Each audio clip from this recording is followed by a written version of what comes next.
இந்த மரம் என் தோட்டத்தில் வளர்ந்த சந்தன மரம். பறவைகளின் உபயம். இந்த சந்தன மரம் இந்த ஆண்டு பூத்து காய்த்து பழுத்தது. 7 ஆண்டுகளில் பூக்கும் என்கிறார்கள். இந்த மரத்தின் வயது சுமார் 5 ஆண்டுகள் தான் இருக்கும்.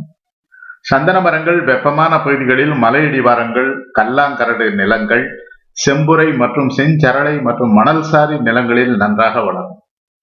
சந்தன மரங்கள் வளர்க்க அனுமதி பெற வேண்டும் என்ற நிலை ஒரு காலத்தில் இருந்தது, இப்போது இல்லை.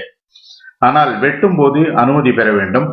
முன்னதாக நடும் போதும் வனத்துறைக்கும் உங்கள் பகுதி கிராம நிர்வாக அலுவலருக்கும் தகவல் தெரிவிக்க வேண்டும், எழுத்து மூலமாக.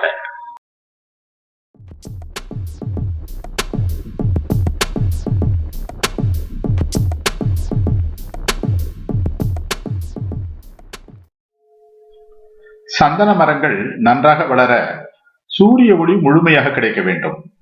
வடிகால் வசதி உள்ள மண் வேண்டும். கார அமில நிலை 5.6 முதல் 7.8 வரை இருக்க வேண்டும். ஒரு ஏக்கரில் நடவு செய்ய 350 செடிகள் வேண்டும். வரிசைக்கு வரிசை 13 அடியும் செடிக்கு செடி 8 அடியும் இடைவெளி தர வேண்டும். சந்தன மரங்கள் இளம் செடிகளாக இருக்கும்போது அதன் வேர்கள் அடுத்து இருக்கும் மரத்தின் வேர்களிலிருந்து ஊட்டச்சத்துக்களை உறிஞ்சி எடுத்துக் கொள்ளும். இதனை பார்ஷியல் பேரசைட் என்று சொல்லுவார்கள். சந்தன மரங்கள் பேரசைட்டாக செயல்பட துவரை செடிகளை நடுகிறார்கள் வனத்துறையினர். சந்தன மரக்கன்றுகளை நடவு செய்த 7வது ஆண்டு பூக்கும்.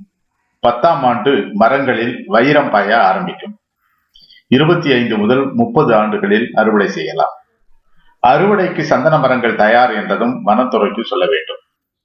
அறுவடையை வனத்துறை தான் செய்யும். அறுவடை செய்து விற்பனை செய்து நமக்கு சேர வேண்டிய பணத்தை அவர்களே அளிப்பார்கள். அறுவடையாகும் சந்தன மரங்கள் ஒரு டன் ஒன்றுக்கு 30 to 32 லட்சம் ரூபாய் வரை விற்பனையாகிறது.